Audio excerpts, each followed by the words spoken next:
അങ്ങനെ അഖിലേട്ടൻ ആഗതനാവും അല്ല എന്താ പോവുകയാണ്.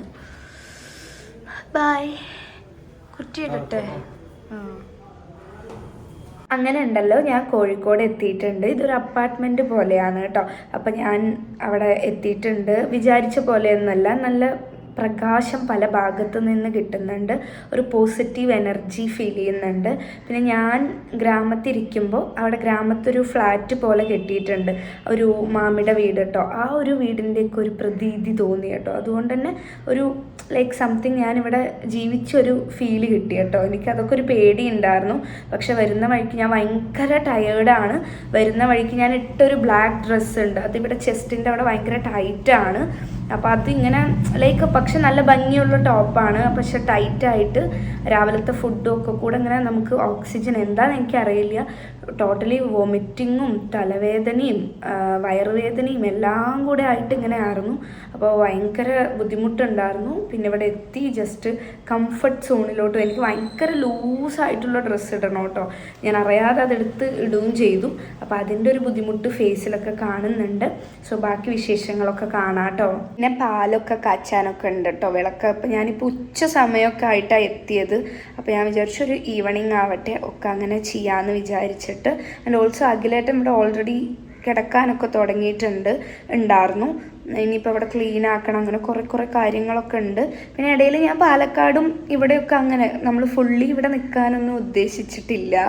അങ്ങനെ തന്നെ അഖിലേട്ടനും പറഞ്ഞത് കേട്ടോ. പിന്നെ പറയുവാണെങ്കിൽ സത്യം പറഞ്ഞാൽ ഞങ്ങളുടെ രണ്ട് പാരൻസിനും ഭയങ്കര ടെൻഷനും ഭയങ്കര സങ്കടമൊക്കെയാണ്. കാരണം അഖിലേട്ടനും ഒരു ചെറിയ കുട്ടിയായിട്ടാണല്ലോ അവരുടെ പാരൻസ് കൺസിഡർ ചെയ്യുക, എന്നെയും അങ്ങനെ തന്നെയാണ്. അപ്പോൾ ഈ രണ്ടുപേരും കൂടെ എങ്ങനെ കുടുംബം ആയിട്ടിങ്ങനെ ഒറ്റയ്ക്ക് എങ്ങനെ, ഞാനും ഒറ്റയ്ക്ക് നിൽക്കാൻ ഇഷ്ടമല്ലാത്ത ഒരാളാണ്, അഖിലേട്ടനും ഇഷ്ടമല്ലാത്ത ആളാണ്.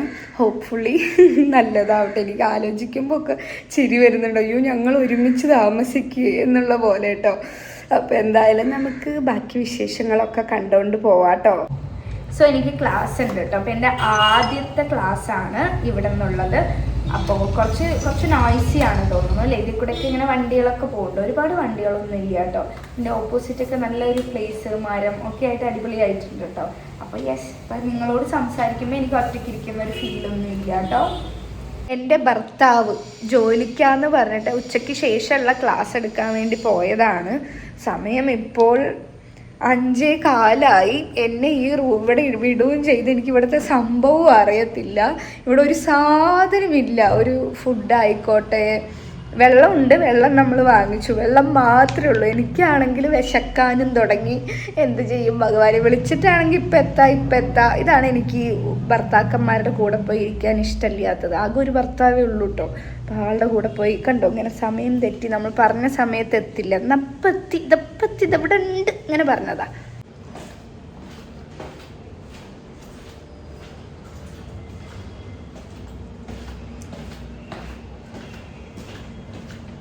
നമ്മൾ ഇത്ര സാധനങ്ങളെ കൊണ്ടുവന്നിട്ടുള്ളൂ, പക്ഷെ ഇത് കൊണ്ടുവരുമ്പോഴേക്കും നമുക്ക് മതിയായി.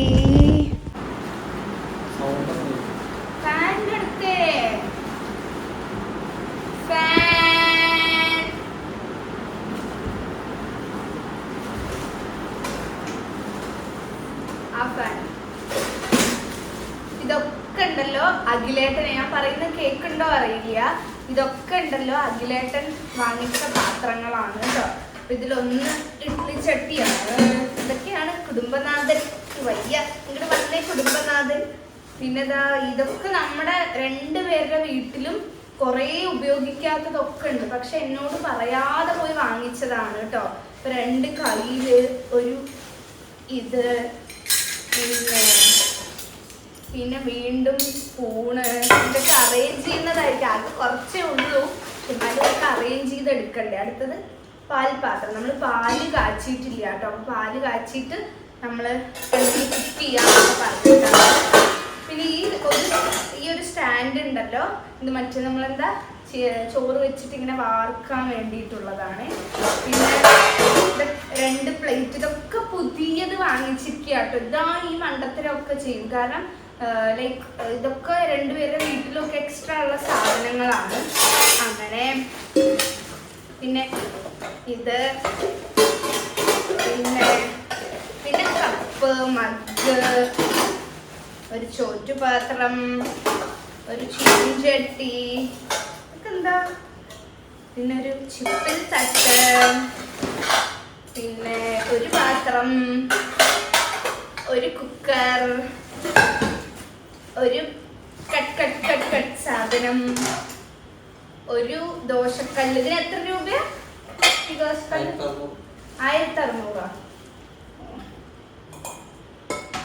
പിന്നെ ഒരു മുന്തയ, ഒരു ഡവറ, അങ്ങനെ കുറച്ച് സാധനങ്ങളാണ്. അപ്പൊ നമ്മൾ ഇതൊക്കെ ഇനി ഓർഗനൈസ് ചെയ്ത് വെക്കണം. പിന്നെ ഒരു ചട്ടുകം കഴിഞ്ഞു. ഇത്ര പാത്രമേ നമ്മൾ വാങ്ങിച്ചിട്ടുള്ളൂ അല്ലേ? ഇത്രയും പാത്രം കേട്ടോ നമ്മൾ വാങ്ങിച്ചിട്ട് ഇതൊക്കെ ഒന്ന് ജസ്റ്റ് ഇച്ചിരി ഇച്ചിരി ആയിട്ട് അടുക്കളയിലൊക്കെ ഓർഗനൈസ് ചെയ്യണം. പാല് കാച്ചണം, ഈ സാധനങ്ങളൊക്കെ ഒന്ന് എടുത്ത് വെക്കണം. പിന്നെ ബാക്കിയൊക്കെ മെല്ലെ മെല്ലെ ചെയ്യത്തുള്ളൂ കേട്ടോ. എല്ലാം കൂടെ റഷ് ചെയ്ത് ചെയ്യാനൊന്നും പറ്റില്ല. വളരെ കുറച്ചായിട്ട് നമ്മൾ പാല് കാച്ചാൻ വേണ്ടിയിട്ട് പാല് വാങ്ങിച്ചിരുന്നു കേട്ടോ. സോ അതൊന്ന് എടുക്കട്ടെ. ഇവിടെ തന്നെയുള്ള ഗ്യാസൊക്കെ അല്ല അടുപ്പൊക്കെയാണ് കേട്ടോ, നമ്മുടെ അല്ല. നമുക്ക് ഗ്യാസ് കുറ്റി മാത്രമാണ് നമ്മൾ കൊണ്ടുവന്നത് കേട്ടോ. സോ ഇതൊക്കെ അവരുടെയാണ്. ഇവിടെയൊക്കെ അറേഞ്ച് ചെയ്യാനൊക്കെ ഉണ്ട്. മെല്ലെ മെല്ലെ മെല്ലെ മെല്ലെ ചെയ്യാം. അപ്പോൾ യെസ്, പാല് കാച്ചട്ടെ. ഫസ്റ്റ് പാല് കാച്ചാൻ വേണ്ടി പോവുകയാണ് കേട്ടോ. അപ്പോൾ ഇതൊക്കെ നമ്മുടെ ആട്ടോ, ഇതൊക്കെ നമ്മൾ വീട്ടിൽ നിന്ന് കൊണ്ടുവന്നതാണ്. അപ്പോൾ ജസ്റ്റ് ഒരു കുഞ്ഞി ഫോട്ടോ വെച്ചിട്ട് പാല് കാച്ചാം. ഇവിടെ പിന്നെ പൂജാ റൂമൊന്നും ഇല്ല, അതൊക്കെ സെറ്റ് ചെയ്യണം. ഇവിടെ അഖിൽ ആറാട്ടുതൊടിയാണ് പാല് കാച്ചി ഉദ്ഘാടനം ചെയ്യുന്നത്. നോക്കിയിട്ടിട്ട് അതങ്ങനെ കൊട്ടി അങ്ങോട്ട് വീണ.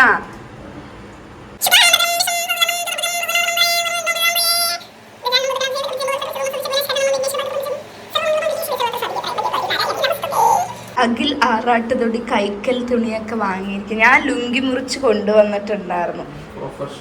ഇതൊക്കെ എന്താ ഞാൻ പറയാ, ഒരു കുടുംബിനിയായി അഖിലേട്ടൻ.